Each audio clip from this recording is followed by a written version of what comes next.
Kemarin lagi banjir bandang, yang turun bukan air dari gunung, yang turun apa? Kayu. Allah tidak pernah menurunkan kayu, Allah menurunkan air. Dari air tumbuh kayu. Kayu hidup nggak mungkin hanyut. Gelondongan-gelondongan kayu turun dari gunung. Yang motong ini lebih jahat dari Israel. Makanya saya seumur-umur belum pernah sholat istisqa. Diundang bupati, gubernur, wali kota, kepala desa, dusun, kepala dinas, kepala badan, kepala kantor yang ada kepala, tidak berkepala. Ustadz Somad sholat istisqa, nggak mau, sekalipun saya nggak mau. Kenapa?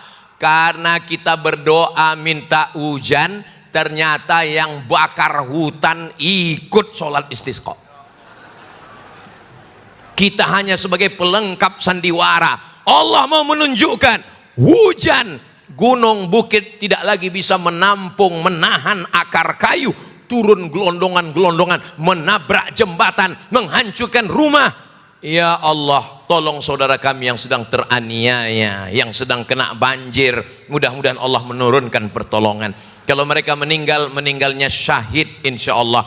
2 orang polisi dari Riau yang ditugaskan ke Sumatera Barat, terbawa arus sungai, anak istrinya tinggal, mudah-mudahan diberikan ketabahan. Dan saudara kita yang masih punya kemampuan, kita punya masalah di Indonesia, banyak banjir, kenapa kita mesti nolong Palestina? Yang ngomong-ngomong begitu di Indonesia pun nggak nolong, ke Palestina pun nggak nolong. Kita yang banyak nyumbang tadi bukan berarti dia nggak peduli kepada Indonesia. Yang Indonesia, yang musibah, yang kebakaran, yang tsunami, yang kebanjiran, kita tetap tolong. Assalamualaikum warahmatullahi wabarakatuh.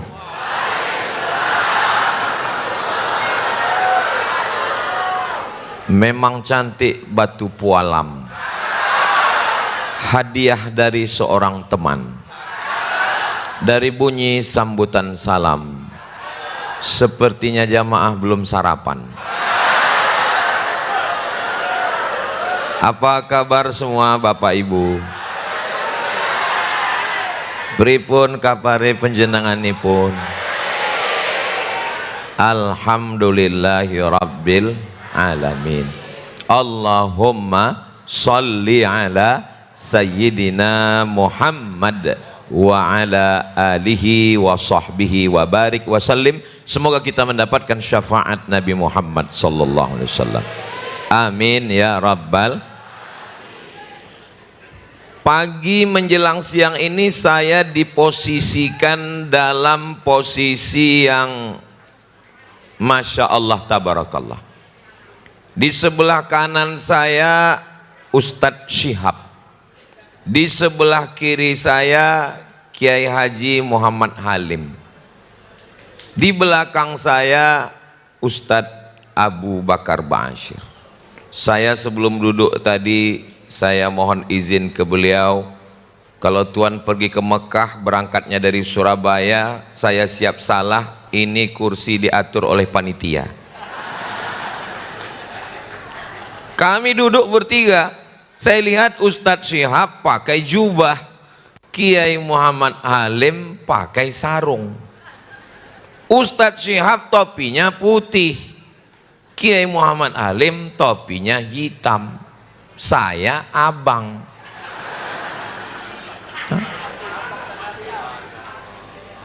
Ustadz Syihab belakangnya awalnya Ustadz, Kiai Muhammad Halim pakai kiai. Yang sebelah kanan pakai jubah, yang kiri pakai sarung, saya pakai celana. Yang sebelah kiri kokonya hitam, yang sebelah kanan jubahnya putih, saya pakai batik. Ini salah kostum saya ini. Ternyata memang sesuai dengan kota tempat kita tinggal. Disinilah indahnya perbedaan. Mau pakai sarung, mau pakai jubah, mau pakai batik, mau pakai celana, yang penting menutup aurat. Kalau yang pakai sarung kelahi dengan yang pakai jubah, yang ketawa, yang mestinya yang pakai sarung, yang pakai jubah, yang pakai celana bersama-sama untuk menyelamatkan yang belum menutup aurat. Dan ini saya menemukan kebersamaan ini multi ormas, macam-macam mazhab, aliran, Nahdlatul Ulama, Muhammadiyah bisa bersama. Apa filosofinya? Bersama, bersatu dalam perbedaan menuju peradaban yang lebih mulia. Jadi kabupaten, kota, provinsi, daerah dari Sabang sampai Papua yang masih ada gesekan, gontokan antar ormas, antar ulama, antar ustadz, antar pondok, silakan datang studi banding ke Solo. Semuanya berangkat kebersamaan ini dari Solo, insya Allah. Amin ya rabbal alamin. Tapi kalau hanya sekedar ormas, hanya sekedar ustadz, alim ulama, mungkin sulit terwujud. Karena dalam Al-Quran, ati'ullah wa ati'ur rasul wa ulil amri minkum. Alhamdulillah, tadi sebelum ke lokasi saya bertemu dulu dengan bayangan saya, wali kota itu orangnya tua. Jadi pas ketemu salaman ya saya biasa aja, ada yang bisiki, Ustadz Somad ini Mas Wali. Oh Masya Allah, orangnya lembut sekali, ngomong suaranya nyaris nggak terdengar. Iya, saya mau jalan, saya segan jalan di depan karena beliau wali kota. Beliau juga segan, sungkan jalan ke depan. Akhirnya kami nggak jalan-jalan. Orang kalau selembut ini, kalau saya lihat-lihat ya, mukul nyamuk aja nggak mati. Nyamuknya pingsan. Kalau sudah dua kelompok ini baik, pemimpinnya baik, ulamanya bersatu, maka insya Allah izzul Islam wal muslimin, kekuatan Islam akan hebat, kuat dan taat dalam bersama Allah subhanahu wa ta'ala. Allahu Akbar. Bersama karena harta binasa, bersama karena kuasa sirna, bersama karena popularitas akan hilang, tapi bersama karena Allah. Mudah-mudahan Allah menjadikan kita semua bersaudara karena Allah subhanahu wa ta'ala. Amin ya rabbal alamin. Dulu orang kelahi masalah ikhtilaf bismillah, basmalah, sir dan jahar, masalah kunut subuh dan tidak kunut. Akhirnya apa yang terjadi? Cakar-cakaran. Sekarang sudah nggak kelahi lagi antara kunut dan nggak kunut. Kenapa? Karena sama-sama nggak sholat subuh. Saudaraku yang dimuliakan Allah subhanahu wa ta'ala, memang yang namanya agama Islam itu ada mazhab Imam Abu Hanifah Hanafi, ada mazhab Malik bin Anas Maliki, ada mazhab Muhammad bin Idris Asy-Syafi'i, ada mazhab Imam Ahmad bin Hambal Hambali, tapi semuanya bertemu dalam satu titik. Tuhannya berapa? Qul huwallahu ahad. Mintanya kepada siapa? Allahus. Enggak ada yang lain. Ini Abdus Somad. Kita mintanya kepada Allahus Somad. Al-Qur'annya berapa? Al-Qur'annya satu. Bahwa ada perbedaan-perbedaan. Memang kalau baca sejarah, Imam Ahmad bin Hambal, Imam Hambali enggak berkunut. Imam Syafi'i berkunut. Tapi Imam Ahmad bin Hambal dengan Imam Syafi'i hubungannya bukan antar ormas, antar guru dan murid. Apa kata Imam Ahmad bin Hambal? Da'autu lis Syafi'i fi sholati. Saya mendoakan Imam Syafi'i dalam sholat saya arba'ina sanah 40 tahun. Doanya apa? Rabbighfirli wali walidayya wali Muhammad bin Idris Asy-Syafi'i. Memang kalau ngomong persatuan ini enak, tapi prakteknya di mana? Prakteknya di Solo. Jadi nanti kalau saya pulang ke Sumatera, ini siang ini terakhir nanti dari Solo ke Sragen, habis itu saya langsung terbang. Nanti videonya, fotonya sudah kemana-mana. Kalau orang nanya, Ustadz di mana sekarang? Saya sudah di geng Solo. Yang menyatukan umat ini insya Allah. Amin ya Rabbal. Yang susah itu menyatukan buaya itu mudah aja. Datangkan satu pawang selesai. Yang susah itu menyatukan pawang-pawang buaya. Tapi kalau sudah pawang-pawangnya duduk dipoto, masyarakat itu sudah capek dengan narasi. Masyarakat nggak mau dengar narasi. Yang penting dokumentasi.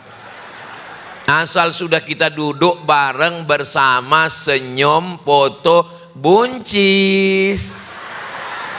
Nah, langsung foto di-share. Nggak akan mempan adu domba. Antara murid ustadz ini dengan kiai ini, antara pondok ini dengan pondok ini. Kalau datang yang adu domba, itu begitu, begini, begono, tinggal tunjukkan fotonya. Ini foto ustadz kami, ini foto kiai kami, selesai semuanya. Maka jangan mau diadu domba, karena yang mau diadu itu cuma kambing juga. Saudara yang dimuliakan Allah, kita kan cerita tentang Palestina nih Ustadz Abdul Somad. Terus ngapain kita cerita tentang kita? Israel ini di luar, dia bukan di dalam kita. Kenapa kita bisa dijajah Belanda? Belandanya nggak hebat, tapi karena kita bisa mau diadu domba.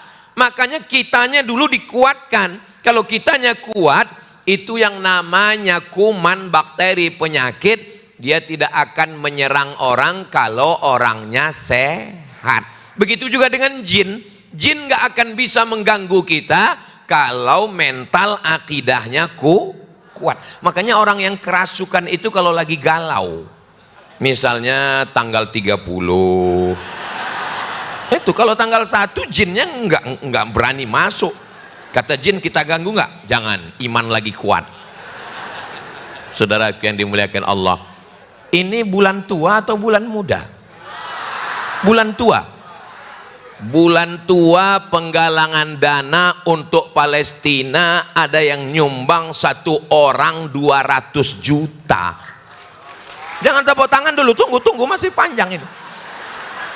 Biasanya orang penggalangan dana nunggu tanggal muda. Tapi di tanggal tua akhir bulan satu orang 200 juta itu dari Solo. Allahu Akbar. Kenapa kuat Islam ini? Saya kan selama ini ngelihat Solo ini kan dari jauh, dari Pulau Sumatera sana. Fotonya sampai hari Jumat yang lalu, bahwa ada gambar Sultan sholat Jumat, ada komentarnya di bawah. Sultan-sultan di Kesultanan Surakarta itu setelah dilantik mesti sholat Jumat 40 kali, nggak boleh tinggal, dan inilah gambarnya. Saya penasaran, nanti saya pengen ke masjid itu. Ternyata pagi ini saya di masjid tempat saya lihat itu. Maka saya tadi masuk ke dalam, pas saya masuk, oh nggak ada orangnya. Loh, ini acaranya di mana? Kok kosong? Ternyata acaranya dibuat di luar melimpah ruah. Saya sudah ngambil foto sama kiai di depan mihrab, di depan mimbar, penyerahan buku sejarah. Kenapa pemimpin-pemimpin dulu itu membangun masjid dengan bangunan yang megah 1745, 200 tahun sebelum Indonesia proklamasi merdeka? Karena pemimpinnya dididik untuk ke masjid. Begitu dilantik 40 Jumat nggak tinggal. Mestinya ini dipakai untuk pelantikan presiden, gubernur, bupati, wali kota. Ini local wisdom. Ini hikmah kebijaksanaan dari bangsa Indonesia lokal. Kenapa tidak dipakai? Kira-kira kalau pemimpin-pemimpin dari mulai presiden, gubernur, bupati, wali kota, kades, kadus, RT, RW diwajibkan seperti itu, dibuatkan dalam undang-undangnya, bagus apa enggak bagus? Setuju apa enggak setuju? Hebatnya ulama zaman dulu bisa bergandeng dengan para sultan. Begitu Sultan-Sultan Mataram, mereka tidak berjalan sendirian, didampingi oleh para sunan wali songo yang tidak hanya berdakwah kepada masyarakat tapi berdakwah kepada para pemimpin. Kita doakan pemimpin kita adil dan amanah insyaallah. Saudaraku yang dimuliakan Allah Subhanahu wa taala, setelah kita bisa duduk bersama alim ulama, bersama pemimpin, masyarakatnya patuh dan taat.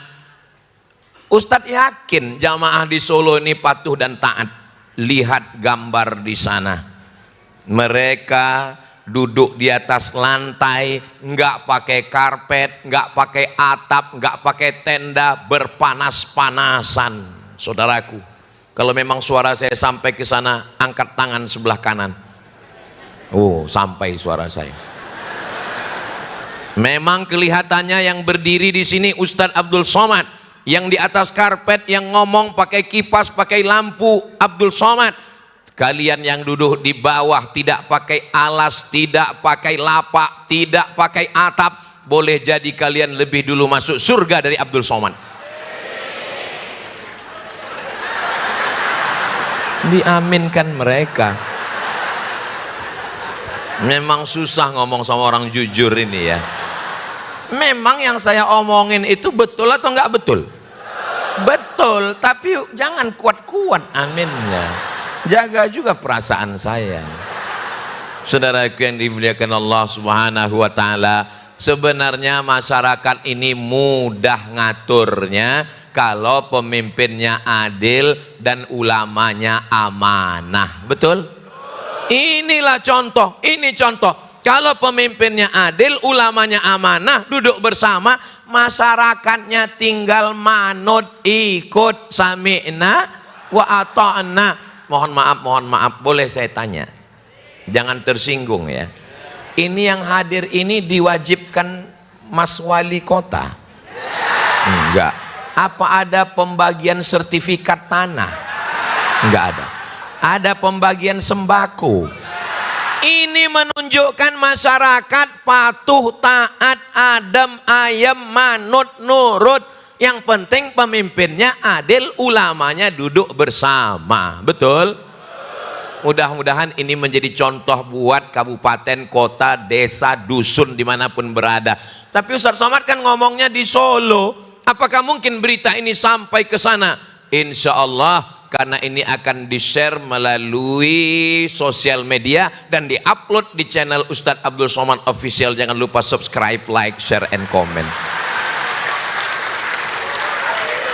Nah, jadi yang dikuatkan itu ke dalam dulu. Setelah ke dalamnya kuat, baru kita cerita ke Israel. Jangan kemana-mana, kita lanjutkan setelah yang satu ini. Dia kalau pakai Allahu Akbar, Allahu Akbar, itu namanya takbir susulan. Tidak ada kata-kata terlambat. Kenapa dari tadi takbir, takbir, takbir? Karena apa yang sering kita ucapkan, apa yang sering kita fikirkan, apa yang sering kita dengarkan, apa yang sering kita renungkan, itulah yang akan datang nanti ketika kita mau sakaratul maut.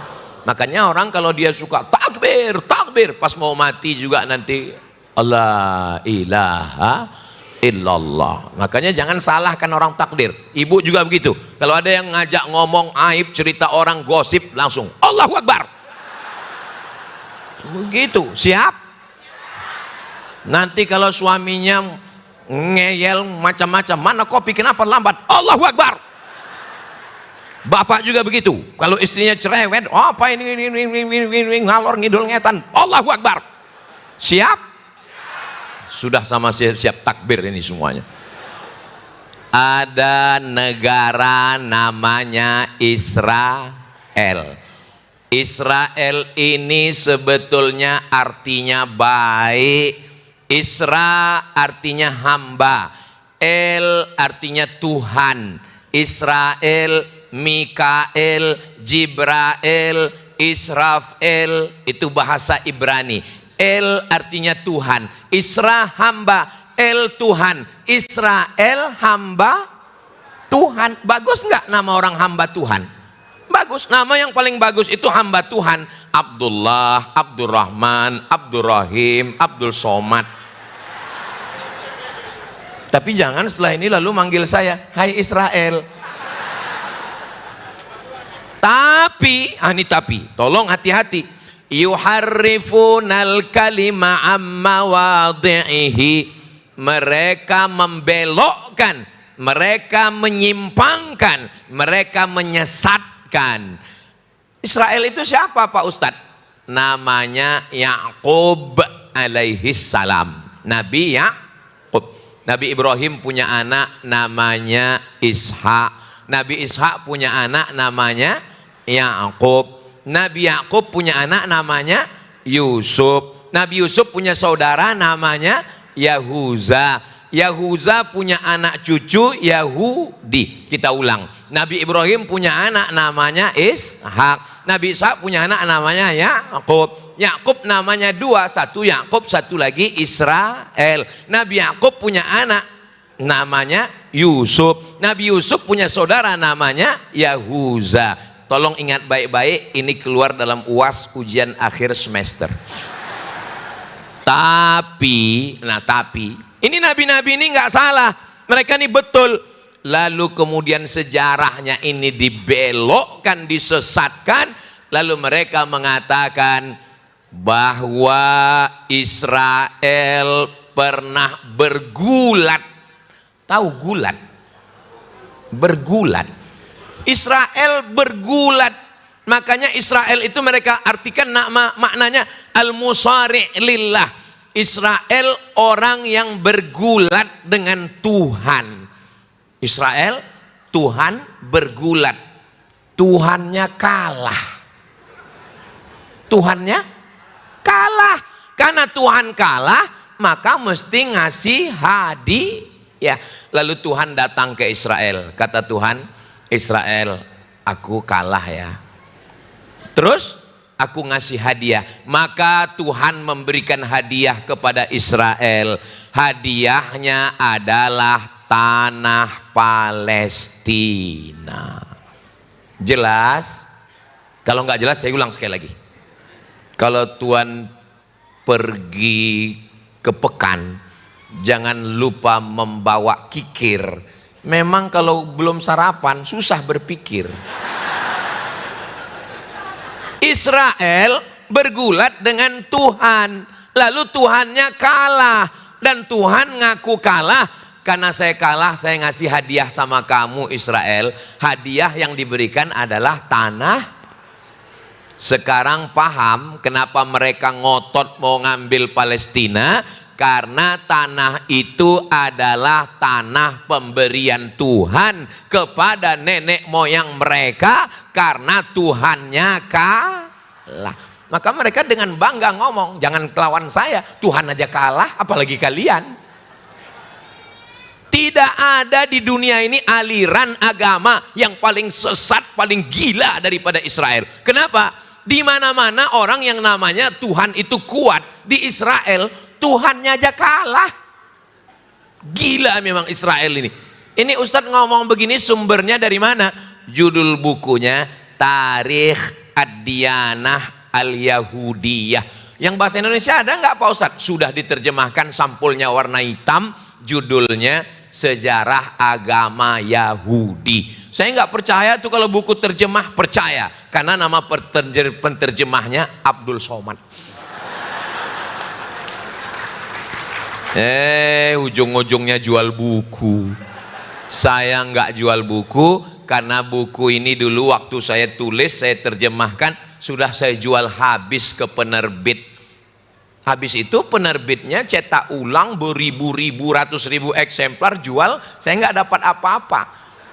Kenapa Ustadz nggak minta royalti? Karena saya sudah jual habis. Kenapa Ustadz nggak cetak sendiri? Saya nerjemah buku ini dulu lama, saya nggak tahu bakalan viral. Makanya adik-adik kalau nerjemah buku jangan dijual, cetak sendiri. Kenapa? Mana tahu nanti diusir-usir viral. Seperti saya. Nah, itulah kenapa kalau nanti ada yang nanya, anak ibu nanya, mama, ya, kenapa Israel itu ngotot mau ngambil Palestina? Ya pokoknya dari dulu udah begitu. Jangan banyak tanya. Kalau banyak tanya berarti Israel. Apa ini? Anak-anak kita sekarang cerdas, maka jelaskan kepada mereka. Kira-kira ibu, bapak bisa jelaskan? Kalau nggak bisa jelaskan, potong video ini, share. Kalau orang marah sama saya nggak peduli. Ternyata setelah dipotong, sampai videonya ke Benyamin Setanyahu. Lalu ditonton sama Benyamin. Who is this? Iki sopo? Terjemahan di bawahnya ada, translate. Lalu dijawab, this is a Muslim scholar from Indonesia. Ini adalah seorang sarjana muslim dari Indonesia. What is his name? Jenenge sopo? Ada terjemahannya di bawah, jenenge sopo? Jenenge Asma, itu yang halus. Ini Jawa versi Sumatera. Namanya Abdul Somad. Langsung Benyamin mengatakan, kill him. Terjemahannya di bawah, wes pateni ae. Bapak Ibu, Ibu takut? Dari bunyinya ketakutan. Bapak takut? Jangan takut Pak, cukup takut dengan istri. Jangan takut sama Israel.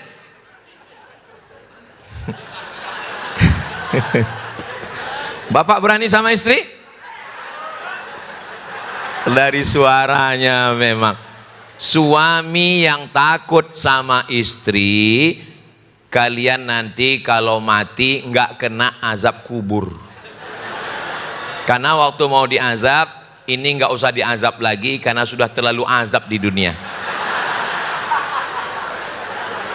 Suami yang bisa nyumbang untuk Palestina 200 juta. Tadi ada yang ngomong 50 juta. Tadi ada yang berbisik ke saya 5 juta. Itu menunjukkan bahwa dia adalah suami yang independen.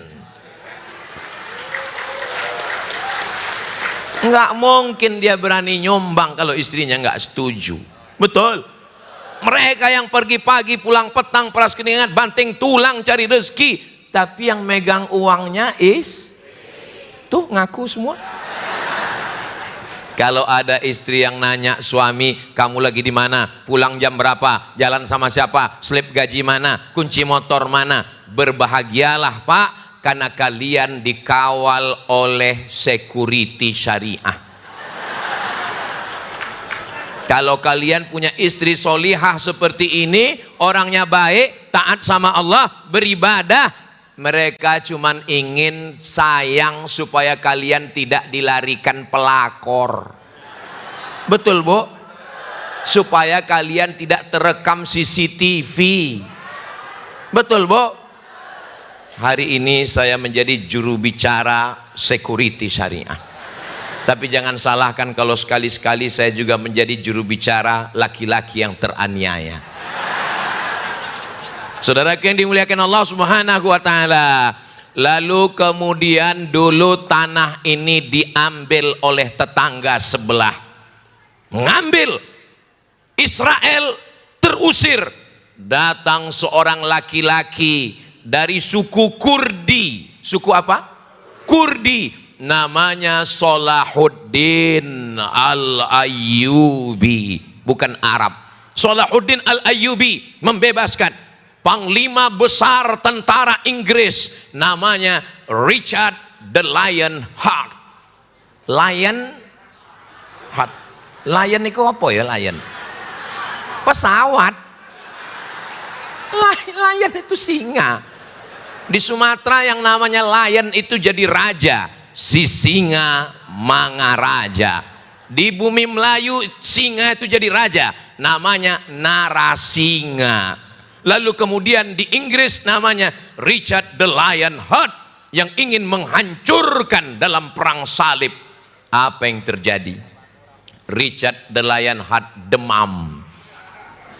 Singa pun bisa demam juga. Kenapa? Karena terlalu sering diganggu singa betina.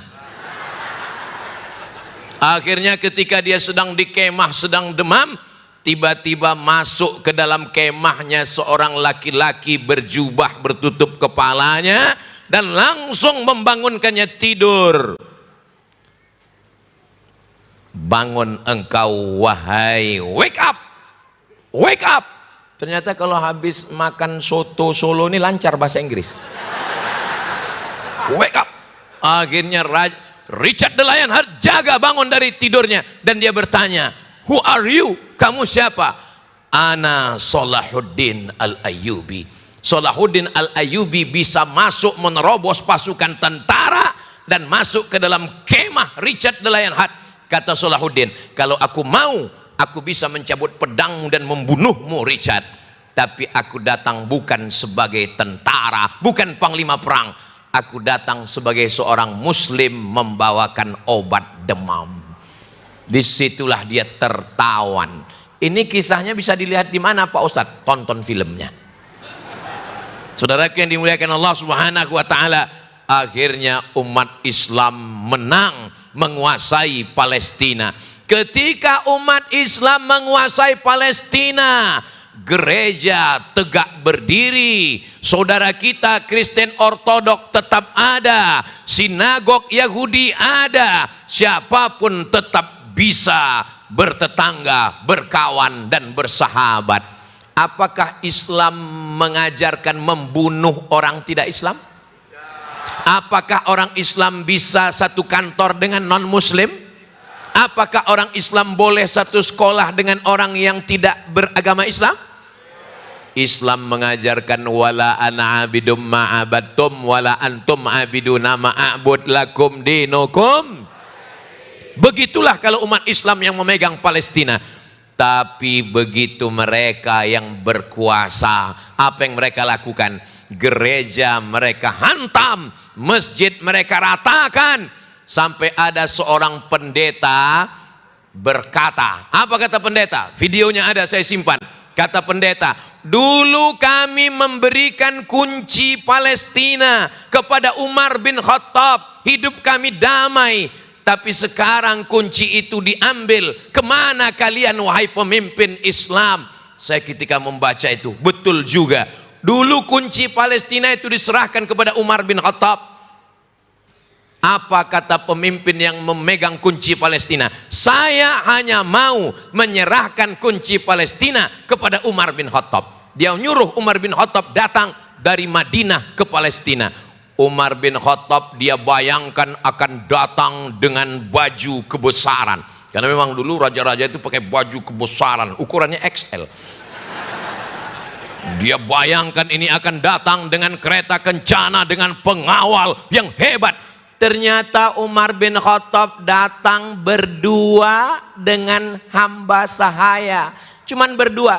Dan kendaraannya satu. Mereka ganti-gantian. Kadang Umar di atas, kadang pembantunya di bawah. Kadang pembantunya di atas, Umar di bawah. Ketika mau mendekati pintu Palestina, kebetulan lagi giliran Umar yang narik hewannya, pembantunya yang di atas.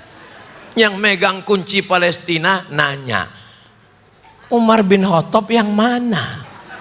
Sama seperti saya tadi bingung, yang wali kota yang mana? Karena bentuknya sama, nggak bisa dibedakan, nggak ada jengkolnya. Sekarang orang petantang petenteng dengan seragamnya, dengan kehebatannya, padahal semuanya akan mati dipakaikan dengan kain kafan. Saudaraku yang dimuliakan Allah Subhanahu wa taala, Islam kalau dia berkuasa, maka semuanya akan terjaga, terpelihara. Tapi apalah daya, direbut oleh Israel. 1946 ketika mereka datang beramai-ramai, mereka mulai menghabisi, dan sekarang yang mereka ambil adalah Gaza. Nanti setelah Gaza diambil, puncaknya mereka akan mengambil Al-Masjidil Aqsa. Subhanalladzi asra bi'abdihi laila minal masjidil haram ilal masjidil. Itu Palestina urusan orang Islam. Palestina bukan urusan orang Indonesia. Palestina bukan urusan kita. Penjajahan di atas dunia harus dihapuskan karena tidak sesuai dengan pri kemanusiaan dan pri keadilan. Apa itu yang saya baca? Ketahuan sudah lama nggak upacara. Saya membacakan itu setiap hari Senin waktu SD, waktu di pondok. Penjajahan di atas dunia harus dihapuskan karena tidak sesuai dengan pri kemanusiaan dan pri keadilan. Itu bukan Al-Quran, itu bukan hadis Nabi, itu adalah pembukaan Undang-Undang Dasar 1945. Jadi kalau bukan orang Islam tapi orang Indonesia, maka penjajahan di Palestina oleh Israel mesti dihapuskan. Untuk ngerti masalah Palestina nggak perlu jadi orang Islam, cukup jadi manusia. Untuk ngerti masalah Palestina nggak perlu jadi Muslim, cukup jadi manusia. Berarti yang nggak ngerti masalah Palestina berarti bukan. Saya nggak ada ngomong begitu. Saudaraku yang dimuliakan Allah Subhanahu wa Ta'ala, adakah agama di dunia yang membenarkan membunuh anak-anak? Enggak ada, tidak ada. Kenapa? Karena insan pers nggak boleh dibunuh, medis nggak boleh dibunuh, dokter nggak boleh dibunuh, anak-anak dibunuh. Kenapa orang Israel membunuh anak-anak? Ibu tahu jawabannya? Saya pun nggak tahu. Kenapa mereka membunuh anak-anak? Karena mereka sedang menunggu juru selamat. Siapa yang mereka tunggu? Juru selamat. Namanya mereka beri namanya Mesiah. Siapa namanya? Mesiah. Mesiah ini lagi di langit menurut mereka, lagi nongkrong, lagi ngopi di langit. Dia mau turun ke bawah. Kalau di bawah itu tanahnya sudah merah. Sekarang tanah Palestina itu merah apa hitam? Hitam. Tapi sudah mulai merah dengan darah anak-anak Palestina. Lalu kemudian Mesiahnya ngelihat ke bawah. Mesiah, medun. Apa kata Mesiah? Urung abang.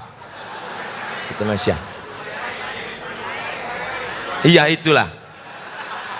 Mesiah mau turun kalau semua tanah Palestina itu merah. Setelah semuanya merah, barulah Israel mengatakan, Mesiah, merah menyala abangku. Barulah dia turun ke bawah. Mereka menunggu. Jadi mereka menanti-nantikan. Mesiah artinya ngusap. Apa arti Mesiah? Ngusap. Tahu ngusap? Ngusap. Makanya kalau ada orang setiap pengajian ngusap, itu berarti kok Mesiah? Ngantuk. Kenapa dia disebut ngusap Mesiah? Karena setiap dia usap orang lumpuh berdiri, dia usap orang buta melek, dia usap orang mati hidup. Lalu orang menyangka dia Al-Masih, padahal dia adalah Al-Masih Ad-Dajjal. Dajjal artinya palsu. Misalnya ada bejana mangkok emas. Mangkok yang asli emas itu namanya wi'a. Apa namanya? Wi'a. Tapi kalau dia sebetulnya hanya perak, cuman dibalut pakai emas, orang Arab menyebutnya namanya wi'a mudajjal. Dajjal. Nah, makanya mana tahu nanti ibu pakai cincin gelang tapi nggak asli. Terus ada yang nanya, itu gelangnya asli? Ini gelang Dajjal. Sepuhan, disepuh. Tapi jangan gara-gara ini nanti lalu pergi kemanggil tukang sepuh, bapak tukang buat Dajjal. Makanya kita sebelum salam jangan sampai lupa hadis riwayat Muslim, Allahumma inni a'udzubika min adzabi jahannam wa min adzabil qabri wa min fitnatil mahya wal mamat wa min syarri fitnatil masihid. Mereka lagi nunggu Dajjal, itu yang mereka nanti-nantikan. Tapi Dajjalnya itu nunggu mau datang kalau tanahnya sudah merah. Apakah kita biarkan tanah Palestina itu merah? Apalagi ini saya lihat banyak pohon-pohon kayu indah cantik di Solo ini.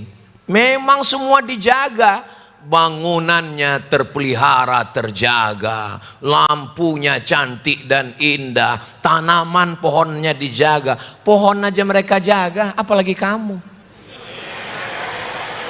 Jawabnya so sweet, Masya Allah.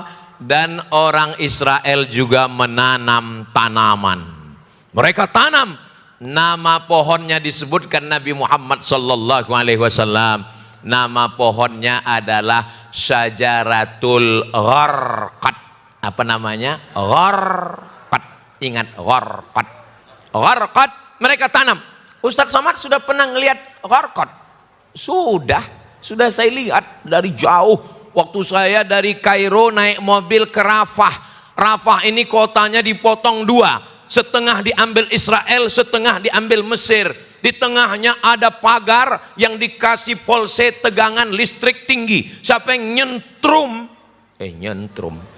siapa yang nyentuh kena setrum. Kami ngintip dari celah-celah pagar, melihat ada pohon hijau. Saya tanya, iku apa? Mereka menjawab, Syajaratul Gharqad. Allahu Akbar. 14 abad sabda Nabi benar. Sadaqallahul azim wa sadaqa rasuluhun nabiyul karim. Karena nanti sampai masanya batu-batu akan berkata, apa kata batu? Ya abadallah, wahai hamba Allah, hadza Yahudi. Di belakang saya ini ada Yahudi, di belakang saya ada Israel. Faktulhu, bunuhlah dia.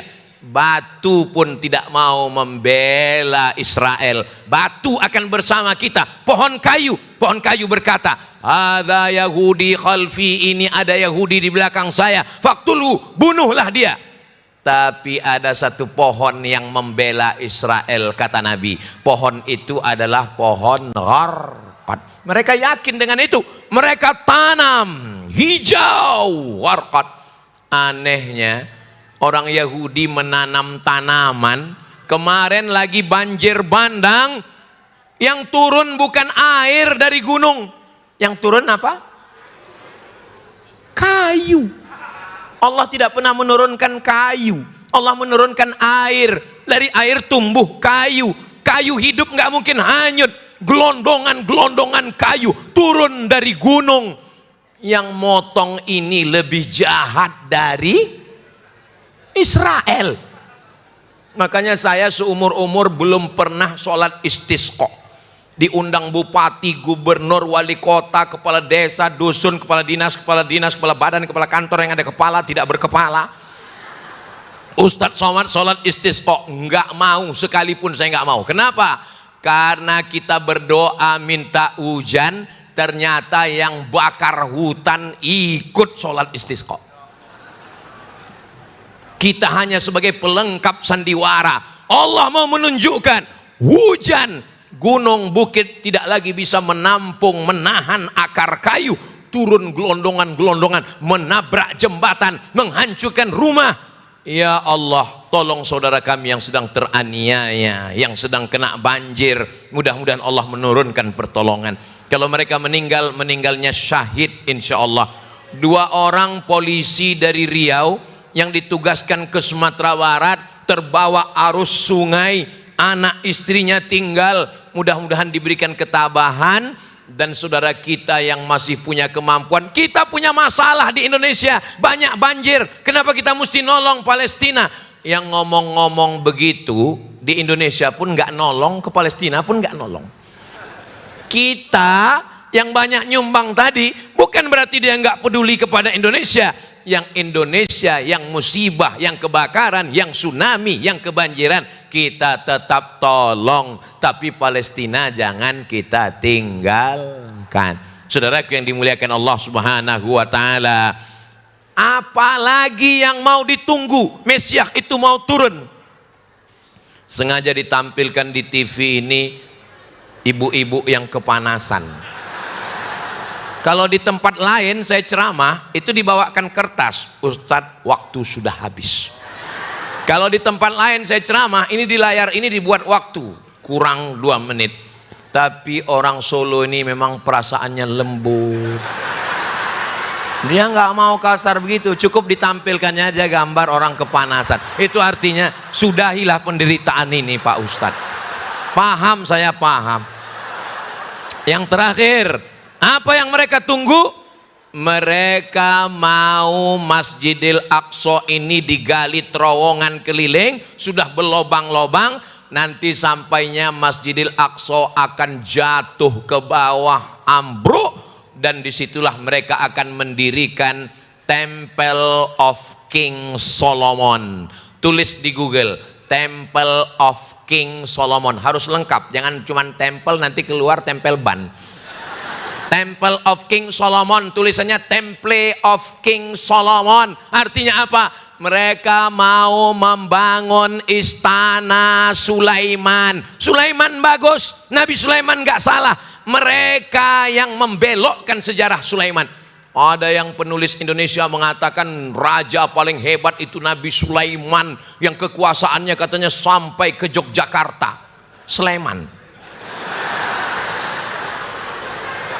Saudara yang dimuliakan Allah SWT, jadi cita-cita mereka yang tertinggi hancur Masjidil Aqsa. Nggak ada itu yang namanya gencatan senjata. Mereka akan mengambil itu yang namanya tepi barat. Nanti mereka akan menghancurkan, mengusir, membunuh semua. Dan mereka akan mendirikan Temple of King Solomon. Berdirilah negara The Great Israelian, Israel Raya. Israel Raya itu batas negaranya mana? Batasnya sesuai dengan gambar benderanya. Ibu masih ingat gambar bendera Israel? Bapak masih ingat? Pejamkan mata. Apa yang kelihatan? Rekening. Coba pejamkan mata, bayangkan bendera Israel. Ada garis 1 di atas, ada garis 1 di bawah. Garis yang di atas itu adalah Sungai Bengawan Solo, Sungai Nil. Ada 1 garis di bawah, itu adalah Sungai Efrat. Sungai Nil di Mesir, Afrika Utara. Sungai Efrat, Irak, Asia. Mereka akan buat negara luas terbentang dari Afrika Utara ke Asia. Berapa negara yang akan mereka ambil? Mesir, apalagi Suriah, Lebanon, Palestina, Yordania, Irak, sebagian Saudi Arabia. Apa kata Presiden Israel Golda Meir? Presiden pertamanya Golda Meir, perempuan. Ketika dia dilantik, apa kata dia? Aku mencium harum semerbak nenek moyangku di Madinah. Waktu dia pelantikan, dia mengatakan, aku mencium harum semerbak nenek moyangku di Madinah. Karena di Madinah ada 4 Yahudi, Bani Nadir, Bani Quraizah, Bani Qainuqa, Yahudi Khaybar. Maka kita semarakkan Khaybar. Khaybar, Khaybar ya Yahud, Jaisu Muhammad saufa ya'ud. Wahai Yahudi, Khaybar pernah kami rebut, kami akan mengambilnya. Takbir. Ini tausiah saya hari terakhir, hari Kamis, Jumat, Sabtu, Ahad. Jadi sebetulnya saya ini sudah baterainya sudah habis. Makanya waktu saya lihat jadwal terakhir di mana? Di Solo. Saya tahu orang Solo itu kan lemah lembut, berarti nggak boleh suara menggelegar. Sebetulnya saya di sini nih mau ngomongnya lemah lembut. Cuman kan nggak sesuai bicara Palestina. Marilah kita bunuh Israel. Mari kita hancurkan Israel. Mari kita hancurkan Israel, nggih? Kan nggak sesuai kan? Itu. Jadi sebetulnya kalau tenaga Ustadz Somad itu ustadz yang keras. Saya bukan keras, sound sistemnya mantap. Jadi nanti jangan ini di-upload ada yang komen, Ustadz Somad nggak layak ngomong begitu di Solo. Solo itu orangnya lemah lembut, tata krama, sopan santun, budi bahasa. Ustadz mungkin dari Sumatera ngomong begitu karena anginnya kencang. Tapi kami di sini, ya temanya kan tentang Palestina. Jadi bersuara begini nih, saya kalau sehari-hari lembut, nyaris nggak terdengar. Apalagi sama istri saya. Saudaraku yang dimuliakan Allah Subhanahu wa taala, mudah-mudahan pertemuan kita ini diridhoi Allah Subhanahu wa taala. Banyak omongan saya, tutur kata saya yang menyinggung perasaan ibu, bapak, alim ulama, para kiai, para alim, hadratal muhtaramin wal mukarramin. Maukah Bapak Ibu memaafkan saya? Akhirnya di akhir majelis ini saya tutup dengan pantun penutup. Menangkap puyuh di Bukit Selasih. Thank you dan terima kasih. Ada satu lagi, tunggu. Madiun lemah teles, matur nuwun Gusti Allah sing bales. Assalamualaikum warahmatullahi wabarakatuh.